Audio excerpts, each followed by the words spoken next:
profanity and cartoonish faces, but something caught Evan's eye, faint, almost invisible beneath the graffiti. A number, 8, scratched deep into the metal column. "Price was here," Evan whispered. Maria knelt beside the column. He wasn't just hiding. He was signaling. Signaling what? That he wasn't the last. They continued deeper inside.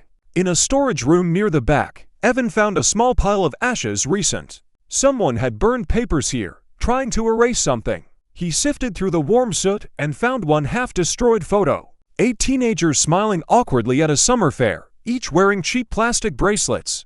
A moment frozen in time, now being erased piece by piece. They followed the trail to the Harborview shipyard, a place that had once employed thousands. Now it was fenced off, guarded by a private security agency with an unfamiliar logo: North Atlantic Freight Solutions. Yet when Evan searched the company later, no official record existed. No business license. No tax id. Nothing. "It's a front," Maria said. "For what?" "I think Daniel tried to tell us."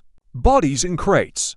That night, they parked near the docks and watched the shipyard from afar. A truck with its headlights off rolled through a side entrance. 2 men unloaded long, narrow crates onto a forklift. The forklift carried them to Warehouse 12, a structure marked condemned. Evan reached for his radio. "We need backup." "No," Maria said sharply. "Not yet.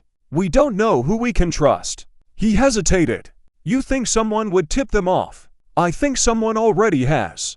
The next day, their worst suspicion became real. Their chief, Douglas Rourke, a man with a belly stretching his uniform shirt and a voice that always sounded like he had just woken up, called them into his office. "I heard you two are digging around in old files," he said tightly. "I want you to stop." "Sir, we have a new homicide tied to those files," Maria responded. "Then treat it as a new homicide," Rourke snapped. "Not a ghost story from '88. The evidence says otherwise," Evan protested. Rourke leaned forward, eyes cold. "You will drop it." "That's an order." Maria didn't flinch. "And if we don't, then I'll suspend you both." Evan exchanged a look with her. She gave the smallest shake of her head. "Don't push it." They stepped out of the office. "Has hiding something," Maria said under her breath. "Or someone is telling him what to hide." A break came in the form of a teenage girl named Rebecca Turner. She approached them outside the station, looking frightened and clutching a backpack against her chest. "You're the detectives asking about the old case, right?" she whispered. Maria nodded slowly. "Who told you that?" "My brother. He used to hang out with one of them."